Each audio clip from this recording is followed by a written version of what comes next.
Right Perni నానికి సంబంధించిన breaking news చూస్తున్నాం.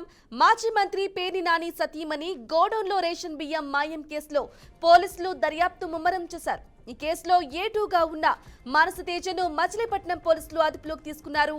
ఏపీలోని అతన్ని అదుపులోకి తీసుకుని మచిలీపట్నంకు తరలిస్తున్నట్లు తెలిపారు.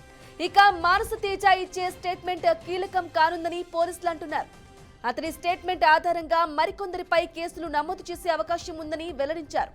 ఇక ఇప్పటికే గోడౌన్లో 7,577 బస్తాల రేషన్ బియ్యం మాయమైనట్లు కేసు నమోదు చేశారు. అయితే రేషన్ బియ్యం మాయం కేసులో జయసుధ A1గా ఉన్నారు. ఆమె ముందస్తు బెయిల్ పిటిషన్పై రేపు జిల్లా కోర్టు తీర్పు ఇవ్వనుంది.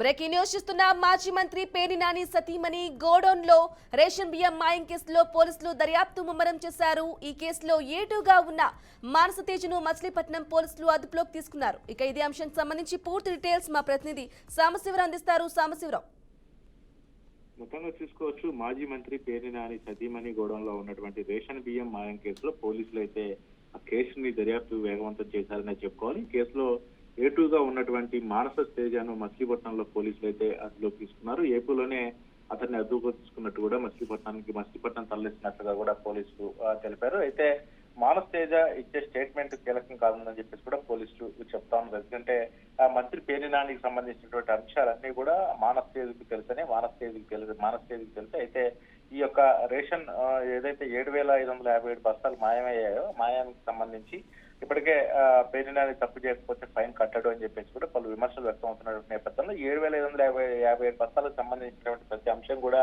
ఈ మానస తేజకు తెలుసు అని చెప్పేసి కూడా పోలీసులు అయితే భావిస్తున్నారు. అతని స్టేట్మెంట్ ఆధారంగా మరి కొందరిపై కూడా కేసులు నమోదు చేసే అవకాశం అయితే కనబడతా ఉంది. ఇప్పటికే గోడంలో ఉన్నటువంటి 7,557 బస్తాల రేషన్ బియ్యం మాయమైనట్లు కేసు నమోదు చేసిన విషయం తెలిసిందే. అయితే రేషన్ బియ్యం మాయం కేసులో జయసుధ A1గా ఉన్నారు. ఆమె ముందస్తు బెయిల్ పిటిషన్ పై కూడా రేపు జిల్లా కోర్టు తీర్పు కూడా ఇవ్వనుంది. అయితే మాజీ మంత్రి నిన్న పేర్ని నాని కూడా కొన్ని వ్యాఖ్యలు చేసినటువంటి పరిస్థితి, కావాలని ఒక జిల్లాలో ఉన్నటువంటి మంత్రి ఈ రకంగా మా భార్యని అరెస్ట్ చేపించాలని చూస్తా ఉన్నారు. ఆడవారి పట్ల ఇట్లా చంద్రబాబు అయితే సానుకూలంగా ఉంటారని చెప్తే టీడీపీ నాయకుల నుంచి అయితే తీవ్ర విమర్శలు అయితే వ్యక్తం అవుతున్నటువంటి పరిస్థితి అవుతుంది. గతంలో ఈ వైసీపీ నాయకులకు ఆడవారిని దూషించకూడదు, అసలు ఆడవారి పట్ల కేసులు పెట్టకూడదు, ఇటువంటి అంశాలన్నీ కూడా గుర్తురాలుగా ఇప్పుడు గుర్తొచ్చాయని చెప్పేసి కూడా మండిపడుతున్నటువంటి పరిస్థితి అవుతుంది. మరి రేపు జిల్లా కోర్టులో తీర్పు వస్తున్నటువంటి నేపథ్యంలో తర్వాత మరి ఇప్పుడు A1గా ఉన్నటువంటి జయసుధను కూడా మరి పోలీసులు అయితే అరెస్ట్ చేద్దామని అనుకుంటున్నారు. కాకపోతే మహిళ కావడంతో